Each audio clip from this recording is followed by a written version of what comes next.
This is the May market report for Washtenaw County. And as you would expect, the news is good news. All the indicators that are supposed to be pointing up are pointing up. All the indicators that should be pointing down and the good news down are pointing down. So Washtenaw still remains one of the strongest, if not the strongest county in the state of Michigan.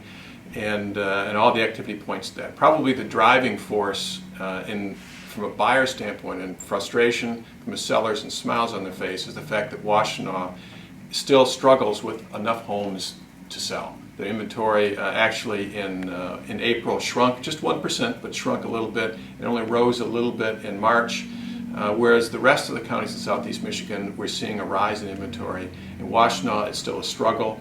And of course, buyers are waiting to grab every listing that pops in the marketplace. But the good news, therefore, is that values are rising. Price per square foot is up. New listings entering the market was also up, which is a good sign. One of the things that we look for in a healthy market is that the number of new listings coming on the market is continuing to rise. New buyers may rise faster, and therefore inventory, net inventory starts to fall.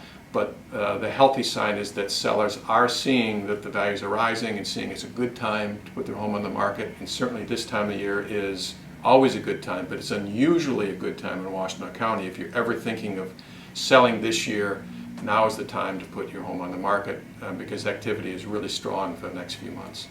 But that's still a healthy sign. Sellers are seeing that, so we want to see new listings entering the market continue to rise. As you can expect, days on market were down, number of home sales were up, all good things in the marketplace. So overall, it's moving just as we expected. Good news for the county and good activity across the board. Two other things I want to address that aren't necessarily market related, but they are consumer related and how you approach the market. One is an issue on a new fraud that's in the marketplace, and although it's going to happen rarely, if it does happen, it can be a significant issue. And the other is a change in the mortgage laws, which affect how mortgages are handled and affect the transaction, the timing it takes in transactions. So we'll start with a fraud warning first. And realtors have been given this warning as well, so we're sort of pushing this across the market for consumers.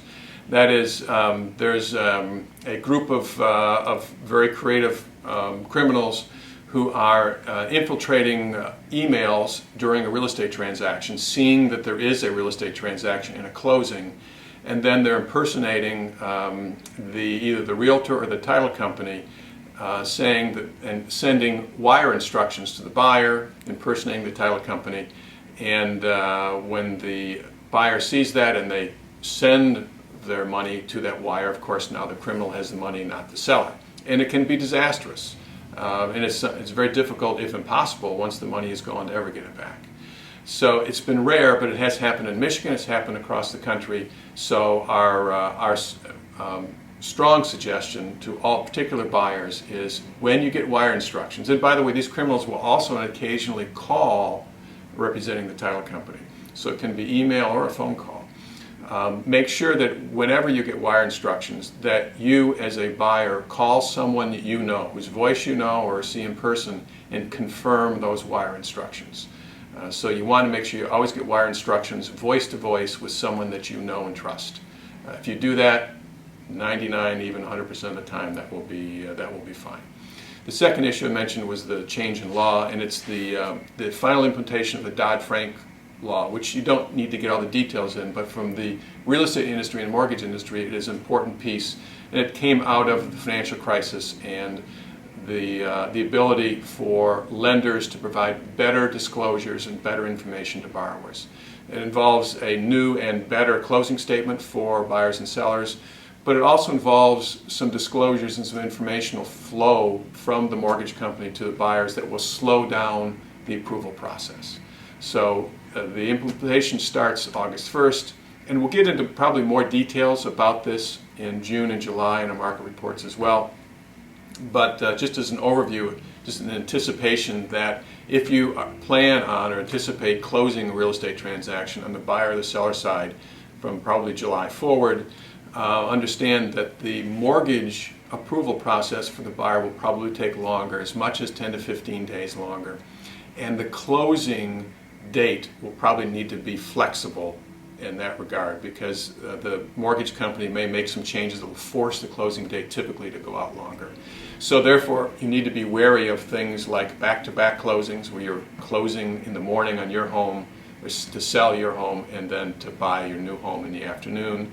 If you're buying a home and you're planning on having the mover arrive that same day of closing, those issues may be more difficult to manage.